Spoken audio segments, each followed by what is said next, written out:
Hello, this is Dr. Grande.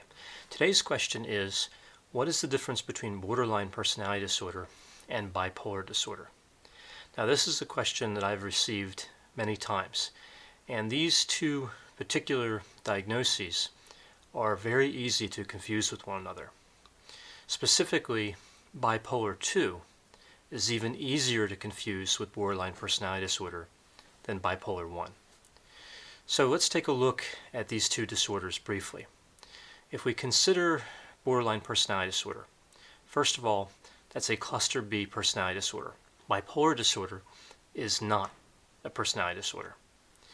Borderline personality disorder is characterized by several different symptoms: a fear of abandonment, unstable relationships, this love-hate cycle. It's a cycle of idealization and devaluation that occurs in relationships, mood swings, suicidal ideation or suicidal behavior, anger or irritability, paranoia, depersonalization, which is a type of dissociation, and impulsiveness.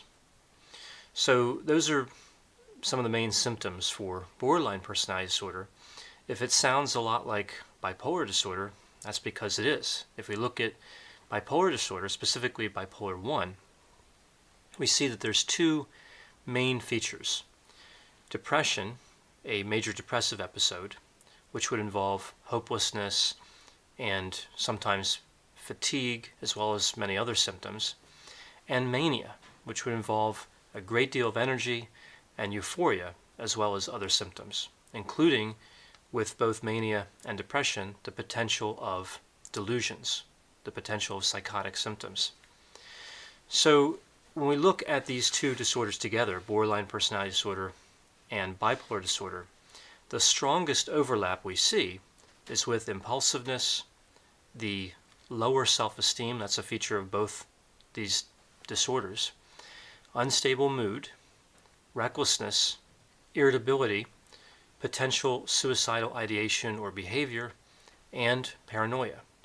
Now again, we'd only expect to see the paranoia with bipolar disorder at one of the two extremes, at the very low of depression or the very high of mania.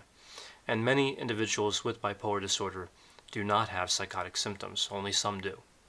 But still, this is a wide area of overlap. And when assessing somebody for borderline personality disorder or bipolar disorder, it can be really easy to confuse these two disorders. So what does differentiate borderline personality disorder from bipolar disorder?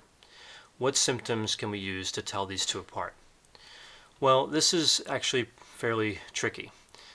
One of the areas that I see in this discussion is that the abandonment fear is something that's unique to borderline personality disorder that you wouldn't see in bipolar.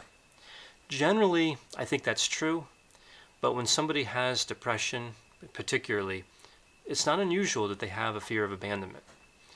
Now, we would expect, of course, that abandonment fear to be much more pronounced with borderline personality disorder.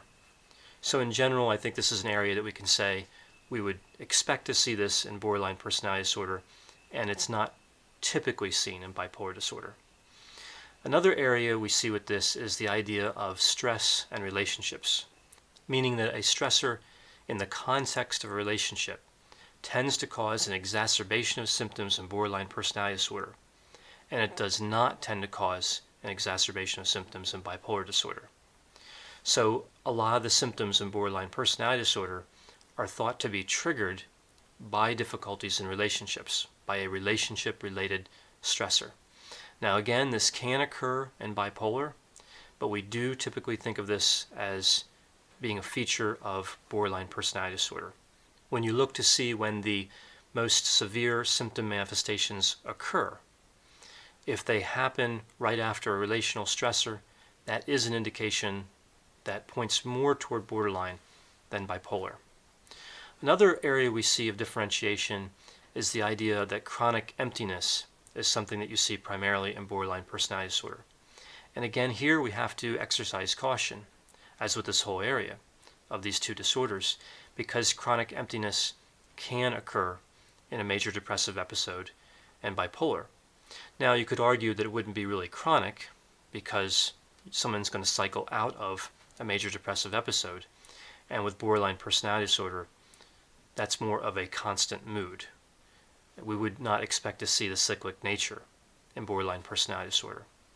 So when we say chronic emptiness, there'd be more of an emphasis there on chronic. You're going to see emptiness really in both presentations. Now I mentioned the cyclic nature of bipolar, and this is another area where we could use this type of pattern to differentiate the two disorders.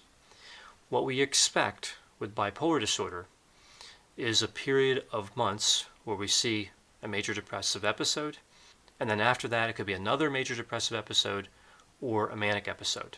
Similarly, if you observe a manic episode first, it could be followed by another manic episode or a major depressive episode, but we do expect that in between there'd be this area of relatively normal mood.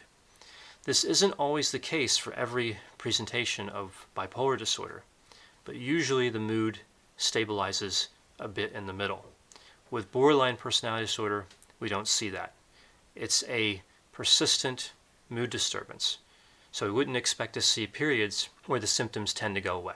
Another potential way to differentiate between the two disorders is to consider what we'd expect to see typically with bipolar versus borderline personality disorder in terms of moods.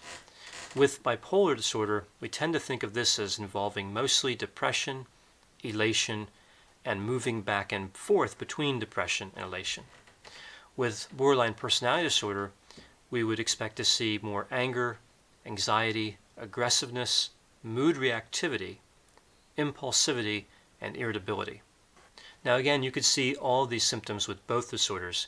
It's about where we would expect to see these symptoms more often.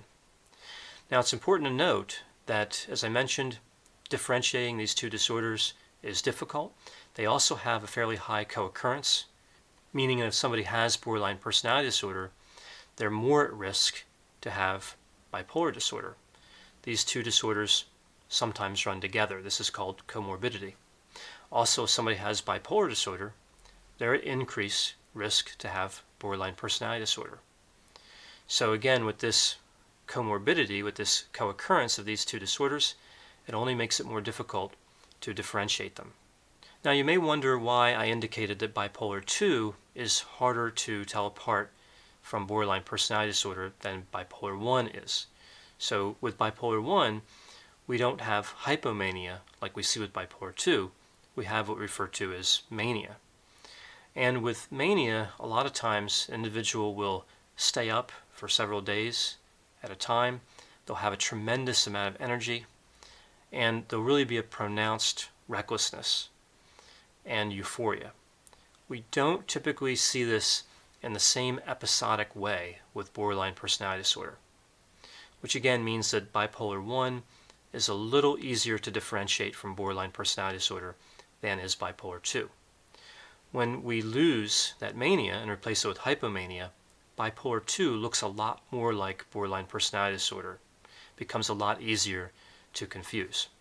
I hope you found this description of borderline personality disorder and bipolar disorder to be interesting. Thanks for watching.